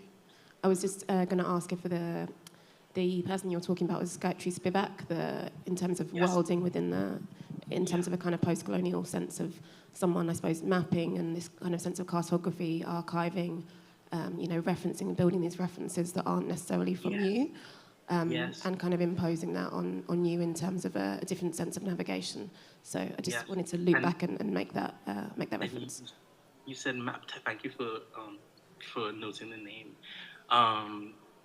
The thing that was, remember you said mapping and you reminded me, is actually so, you know, initially, you know, we're all like, you know, doing better because we're all connected online. We're not like, you know, kind of suffering in siloed positions all over the world anymore. We're finding appreciation for our art. We're finding each other online, and the platforms that we're doing it on, we don't have control of, you know, in the early stages exactly, and we're concerned about what's going to happen if these things fall apart, you know. And then you realize that, oh, well, actually, there are people in the group who can build new spaces. And when I'm thinking of wielding, I'm thinking that, you know, in this group, in this kind of community that exists online now of artists and builders, web developers, we actually have the tools to make new spaces and to design all of what we need to exist together in whatever ways we imagine, and we have each other's imaginations to kind of rely on and feed off of and build on together. So yeah, when I think of worlding, and it's kind of happening at the same time as realizing that we're all connected now over the last 2 years in ways that we weren't before. These are the things I think about. Thank you. And Mimi or Gabrielle? We jump to you, Mimi. Sure, I'll jump in. Yeah. Okay, I'll go ahead. Yeah, I think that I agree with a lot of what has been said. I think it's like the more tools we have, then the more spaces we're able to create. But I think fundamentally for me, what worlding has to do with is thinking about how we relate to each other in those spaces and the terms that affect how we relate to each other. And I think that is what's so powerful about new tools is that they can change that. They become mediators of how it is that we're creating things and how we are being with each other. And so I think, in my work, I always say I want to create worlds that are based on what we desire, not just things that oppress us and not just violence, but based on what is it that we want to see. And I think a lot of that has to do with really how we relate, how we think about collaboration, how we think about control or possession or challenge all of those things. And that's the power to me of the phrase and of embracing it, of embracing worlding. It's this, like, we can change, we can be more expansive about how the things that we create allow us to be together in different ways. I love that answer. Gabrielle? Yeah, I think also agreeing with Mimi and everyone. It's like if I go back, like when I was first presented to like this first meeting, like technology, community, and storytelling, kind of like started, I think, for me because in Brazil, Orkut, which was like this huge social media network from Google. It was wild in Brazil and I think in India too. And then I started in Orkut having like a fake and was a fake of The Sims. Like I had my own profile, but my version on The Sims. And I was part of like a huge community where everyone had a name and everyone was using like a character of The Sims to represent them. And we basically have like magazines, cities, different communities, and for me, it started there when I was like really young, maybe like 11. But also going deep on what it means to create worlds and what it means to invite audience to check on your world. I think this is something that is already like on books since forever. So as we all agreed, like with technology, things are changing and changing and changing. And step by step, we're able to really get immersed and also invite people to get immersed with us. So I see also like from the arts and technology perspective, seeing world indifference has the galaxy or the universe that is always being expanded, or we always discovering something new or a new habitat for us to like be amazed about it, or just to reimagine what it means to be inside a world. So I think for me it's like that. And worlding differently, I think is also has an action, and it's always getting expanded. Plus, it's always possible to being reimagined. Thank you for those answers. I also want to encourage you all, if you want to ask each other questions as well, feel free throughout the process. I think one of the things that really ties together all of your works in different ways for me is, I suppose, your connection to archives and memory and storytelling in these different ways. So I'm kind of curious how you might sort of contextualize your work or think about these things and the possibilities of these things in relation to blockchain, can be NFT specifically or blockchain wider. And whoever wants to start, jump in. It's a battle. Next. So how do you think about our work related to blockchain? To archives and archives memories, but yeah. Yeah, now that you talked about memories, I met Gabriel Mazan's work like 2 years ago, and I remember clearly this video where he was like by this train rails, and everything had. I remember the colors of the video. I remember the way it was structured, and I think, I mean, I fell in love with his work, with their work. I wanted to share it all over, and I did it for a bit. I think most of digital art has been about sharing for the past few years, because most digital artists only had social media to be able to display it. And that created a community of like exchange of like stories or just like comments that will make you want to keep going. I think blockchain technology has become like another version of that. Like the communities that were created around NFTs were created because we wanted to support each other. There's at the beginning of these changes, there wasn't royalties for artists, and a group of artists fought to have royalties implemented on chain. Like one of them is right here. It's a giant swan. He's like an OG of Super Rare, and I don't remember the other names. But like, if it wasn't for a community of people that want to change things around, I don't think art will evolve, and no doors will be open for more artists to have the same opportunities. Like me, like I'm from Panama. I think it's a developing country. I only know 5 digital artists, literally. Like, there's no digital artists. Everything else is danza, contemporary dance, plastic art, or painting. And that's crazy that I had the opportunities that I've gotten so far, because I couldn't leave from my art before. It was impossible. Not even $1 I've gotten from my art in my own country. So if it wasn't for the communities that were created out of NFTs, I wouldn't be here. And I think many artists wouldn't be here either, or wouldn't have been discovered by Serpentine and other organizations that fight to promote their art. That's one of the many changes that we have through blockchains. Another one may be that the way I display art, before it was only online, and now I can do it in a physical setting. I can think about extending it as a print or in a screen or projection. And now we have the funds to like try to do it ourselves without waiting for a gallery or someone else to help us with it. So those are some of the changes I can think of right now.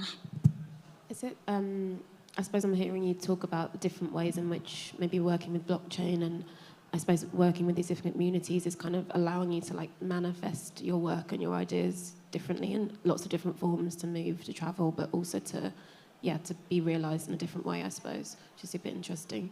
I know, Sutu, I know your work actually beginning from Brianna's Garden. That's kind of how I came into it. But you do a lot of kind of storytelling with different communities, indigenous communities as well in Australia. But you also have a really wide practice, and you do a lot of things with gaming. And I'm super interested how you kind of relate to this question about archives and memory as well. Yeah, I think that my interest in technology and storytelling and combining those two disciplines is, I'd like to challenge myself with, like, how can we use this kind of relationship to tap into deeper, more meaningful stories, so it's not just a gimmick. So you mentioned Brianna's Garden was a project that showed here in Miami last year. We created it with the family of Brianna Taylor, specifically with Janaya Palmer, Brianna's sister, and we created an augmented reality experience where you meet a volumetric 3D capture of Janaya, and she welcomes you to this garden, and she tells some beautiful stories about her relationship with Brianna, and then she invites you to leave a message for someone that you love or you miss, and you record a message, it gets moderated, and then it grows as a flower in the garden. So collectively, we've got hundreds of flowers in this garden that have been left there from a lot of people. You can download the app for free. It's called Brianna's Garden, and be prepared to hear some very emotional, moving stories, but all coming from a good place. And what this experience has aided is, potentially a way that we could navigate grief. And this is what I like about these possibilities. We approached Janaya because she had to publicly go through losing her sister in one of the biggest high-profile cases in America, and she was experiencing death threats and horrible comments on her social media, and we were very disappointed. I collaborated with the director, Lady Phoenix, on this, and we were very disappointed with just the lack of just protection for her on social media, for Instagram and places like this. So we were really motivated to create a safe online space for her. So that's why any messages that are left in the platform are moderated. And this kind of, for me and Lady Phoenix, and also for anyone that was involved in the project, it kind of opened our minds up to, how we could do this community building better. How can we set some precedents? And that project helped us to get into conversations with Facebook and these places that are dominating the space, and how can they make their platforms better and safer for everybody. And now I think, now that we're sort of transitioning into this kind of Web3 space now, it's interesting to just think about so many important memories were captured in that project, but they're so dependent on a proprietary software. They're so dependent on that platform living into the future. Whereas one of the promises of the decentralization is that we don't have to be dependent on this proprietary software. There is some legacy built into the model, and with that legacy there can be ownership of every person's entry. It's not going to be owned by a corporation, it can be owned by that individual. And I think as that concept continues to grow and become more educated on that, we are actually giving more sovereignty back to the creators and any contributors in that sense. And I think that's really, really important. It's really powerful. Thank you for that. Who wants to jump in on that next? Redell? Yeah. So I think of my practice as making things that I need, right? When I started making art, I was making T-shirts because I didn't see anything around that I wanted to wear or had access to stuff that I wanted to wear. And when I moved out of my parents' house in my early 20s, I started making work about social interaction because I moved into a new space where I didn't know how people behaved. I had lived in a familiar neighborhood my whole life, and it took me a while to realize that all these seemingly really disconnected things I'm doing are actually connected because what they are is things that I need. And so I have this practice of making things that I need. When I started sharing work on minting work, sharing work on Web3 platforms, I realized that the things I was making maybe didn't have much resonance with the people I was meeting online because it's a whole new community and the references are different. The reason I made those earlier works, it doesn't mean anything to these people I'm meeting now because they're in a different world, literally. And so we're talking about archives and memory, right? And what I realized I needed to do was to make work for the sake of connecting with these people. I literally want to make something that would allow me to have something to talk about with all these people I was meeting online. And what I realize now is that, it's so early in the whole Web3 thing that everything that we do online, and it's all being recorded in all these different ways. We're generating the archive of art on a blockchain, like Web3 art. And so that's how I think that archiving and how it connects to what I'm doing. But I also want to point out that I just started by answering these questions right away. But I actually had to chill out, really cool down, really try and relax myself before this call because everybody in this call, these people are absolute legends in this space. People who are when I first got on Discord, I didn't use Discord. Got on Discord to talk to Web3 people. Itself created this space, this Discord space it was called Creative Coding, and there's all the creative code, everybody doing creative creative coding that they're in there talking about code, like sharing solutions, sending links to each other, all this stuff. Like, I'm sure that Discord, that stuff is all archived. Like, that's all, Sutu, like, has one of the first and, biggest, created one of the first and largest, PFP projects on Tezos. Like, that's a huge part of the archive. But, like every person on this call, if you go and look at what they were doing like 2 years ago, they're making like major moves that are kind of inspiring a lot of people, kind of demonstrating what's possible, and also creating instances for us to connect, like creating works for us to like all gather on. Like, there are 10,000 neons tokens. That's like, imagine the number of people connected via that project alone.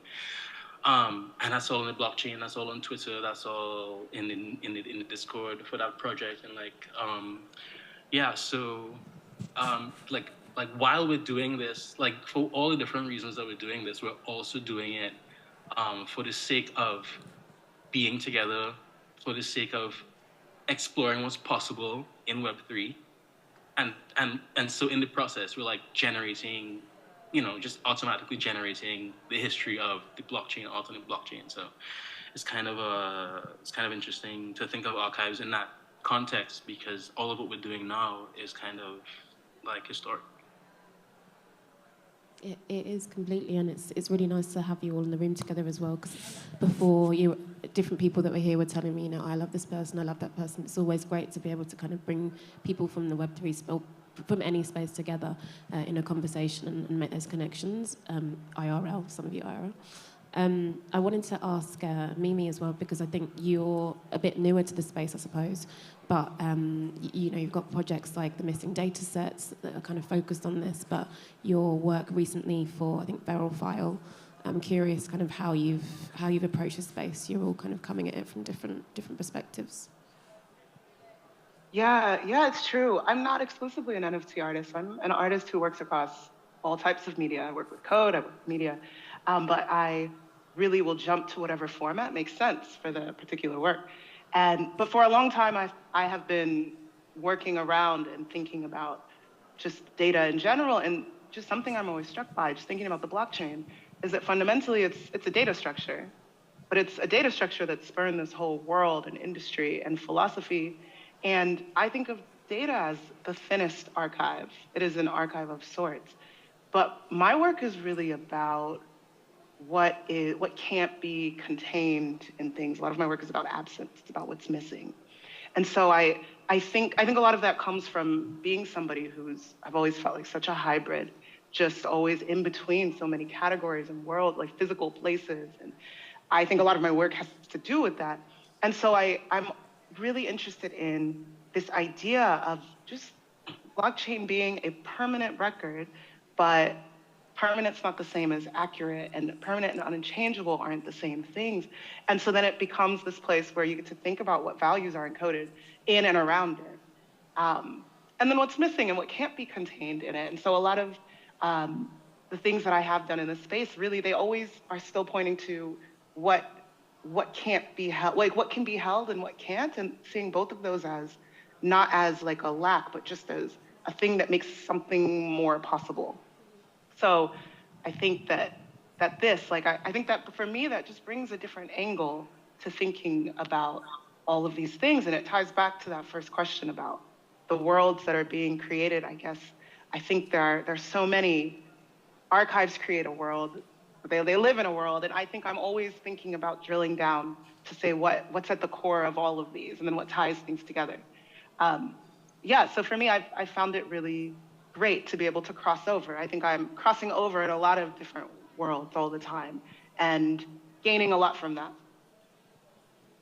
Thank you. And Gabriel, I was going to talk a little bit about, I suppose, the work that I know from your other NFT collections. Especially, we spoke a lot about, I suppose, possibility and creation of possibility and simulation, with creating so many different, I suppose, tokens that are themselves archives of life, sort of movement, or of possibilities of movement, or possibilities of ecology, or these different things. So I'm curious how you relate to the question as well. Yeah, I think what Excel's told about my work was really cute. And going back to that video that you mentioned, I think my work was always related to memory, uh, more in an attempt to save and to remember. Um, and I think, like, when I did this video, for example, Colorado Ferro, I did it in 2017 or 2018. I was living in Rio de Janeiro, and I was crossing the city to get to the art school that I like going at this moment. It was like 3 hours to get there. And basically I could like see all the different perspectives in the city, going like the favela to the beach, basically was that.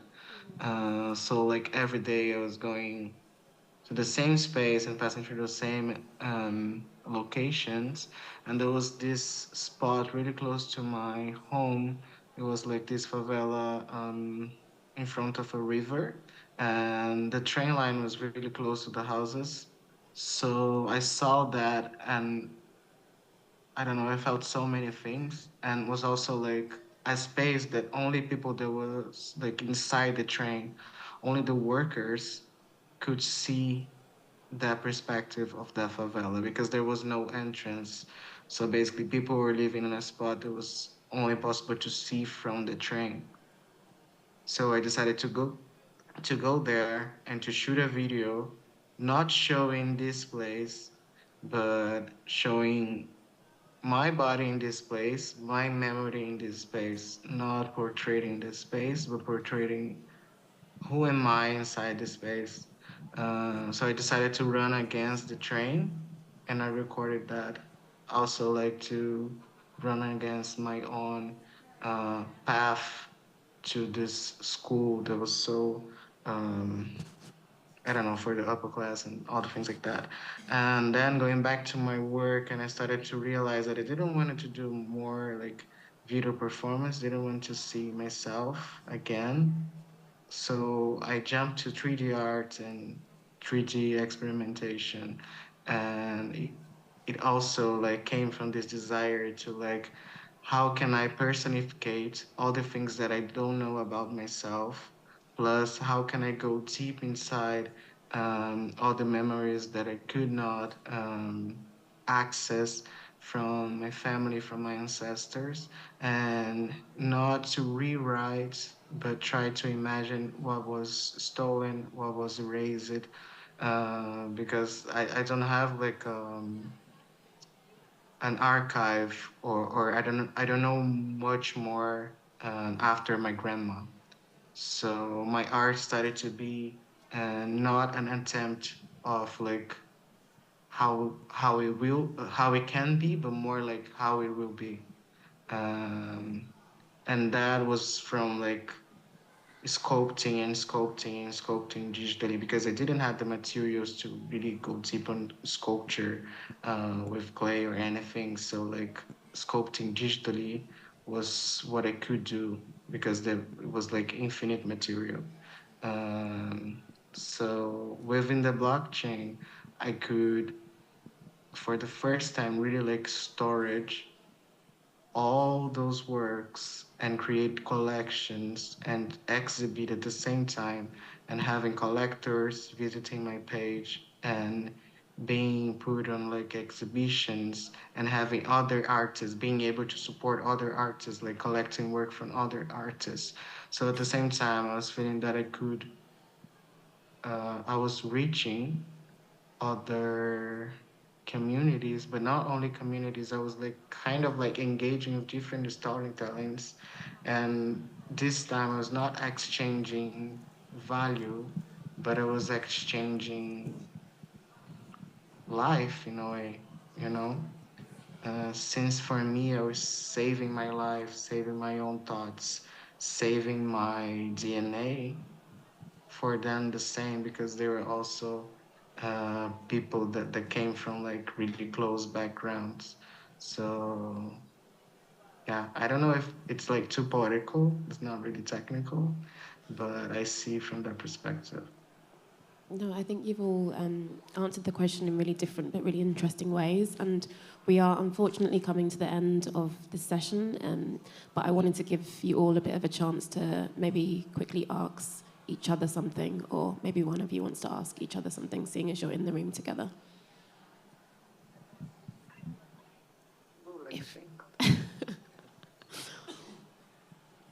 Nope. All right then. Thank you so much, everyone, for joining us. Oh, you got a question? Yes. Yeah.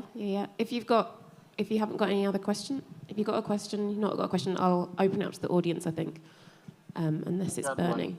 Okay, ask one question, then I'm going to open it up to the audience. It's for AX shows. It's more like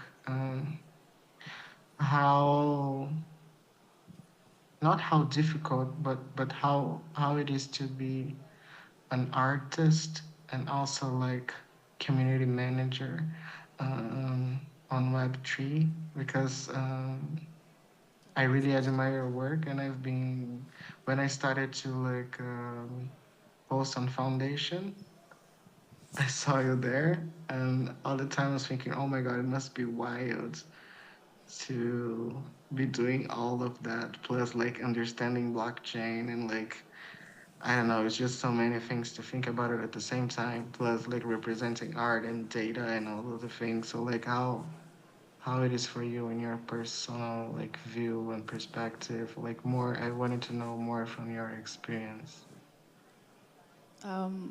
That's so humbling because I'm a fan of you. It's crazy. Yeah, how things have changed and how hard it is. That's your main question, right? Yeah. Yeah, I don't think I would have made it this far without help of other people. But I think at the beginning of NFTs, I think I mentioned yesterday that I felt like I was playing a game. And I get really obsessed with things. That's one thing of mine. Like if I get obsessed with a color, I don't stop. Like I just go with that pattern. I'm obsessed with patterns of behavior too. And I was reading people and how they were reacting to the changes of Ethereum going up, and like just other mediums allowing other people to get in, like Foundation did for a long time. They had this. I was addicted to get into the page because of the way it was built. The algorithm just kept dragging me in and to look at art.